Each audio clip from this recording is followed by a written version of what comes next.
I thought trauma had to be a big, gigantic experience. You had to go through a tsunami, literally, if not literally a tsunami-like crisis in your life. A fire, a hurricane, a tragedy, a car accident, a stabbing, somebody died. And it was through co-authoring this book with him that I understood that it was the consistent little things. It was the aggressions and microaggressions in a person's life that causes them to have their own worldview. Whatever that worldview is for you is different from me. So the biggest learning for me is that trauma doesn't have to have a great big old capital T on it. It's really how you were loved, and that neglect and trauma are hand in hand because both are equally as toxic. And so over the years of interviewing people, it was my greatest classroom. I was always paying attention to what people were saying and paying attention to their lives.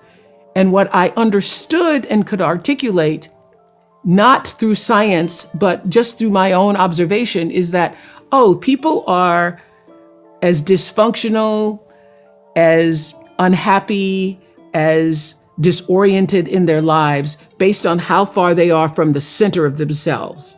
And the center is where wholeness lies, as you know. And so where there is no center and there is no sense of wholeness and love for yourself, there's going to be disarray, chaos, confusion, and dysfunction in your life. And I saw that over and over and over again, that people behave based on how they were loved and then how they were able to process that in a way to love other people. And I opened my school in South Africa, taking girls from traumatized backgrounds who were just like I was growing up, who were smart, who were passionate, who wanted to succeed in their lives, but didn't have the means. So I went from village to township, choosing these girls. I built this beautiful school. I chose every sheet, every towel. I made it a beautiful aesthetic for them.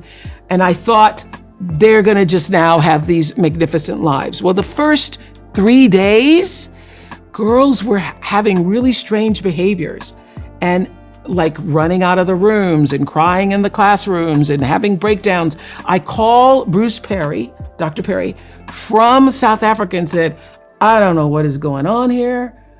And he said, I think your girls are suffering from PTSD. And I said, how can that be? Nobody's been to war. So he explained to me the way the brain works if you've been raised in an environment where every day you're just worried about, are you going to get food? Are you going to survive? Are your parents going to keep their jobs? You're literally constantly in this state of anxiety. And then you bring a child into an environment where there are not 6 people sleeping in the bed. It's just you in the room. You're alone. That now causes anxiety because your brain isn't accustomed to operating in calm, in discipline, in order.